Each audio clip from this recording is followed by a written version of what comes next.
نحمده ونصلي على رسوله الكريم اما بعد فاعوذ بالله من الشیطان الرجیم بسم اللہ الرحمن الرحیم۔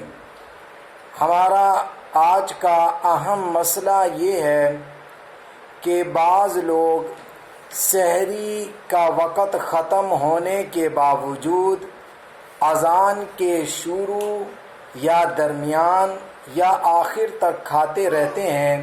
کیا ایسے لوگوں کا روزہ ہوتا ہے یا نہیں؟ تو اس مسئلے کو خوب سمجھ لیں، اور یہ بہت ہی اہم مسئلہ ہے اور اس میں بہت سارے لوگ مبتلا ہیں۔ خدارا اس مسئلے کی اہمیت کو سمجھیں اور اپنے روزے کو برباد ہونے سے بچائیں۔ تو خوب سمجھ لیں، جب سحری کا وقت ختم ہوتا ہے تو اذان کا وقت شروع ہوتا ہے اور نماز فجر کا وقت شروع ہوتا ہے۔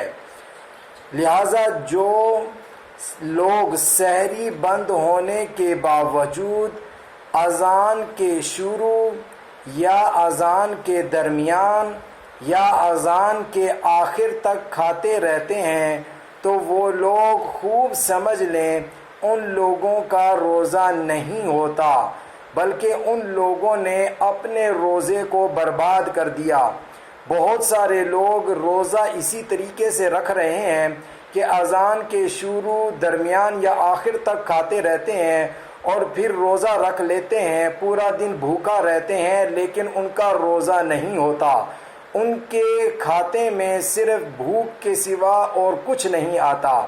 لہذا اس مسئلے کی اہمیت کو سمجھتے ہوئے خوب سمجھ لیں کہ اذان سے پہلے کھانا پینا بند کر لیں، کیونکہ اذان اس وقت ہوتی ہے جب سحری کا وقت ختم ہو جاتا ہے۔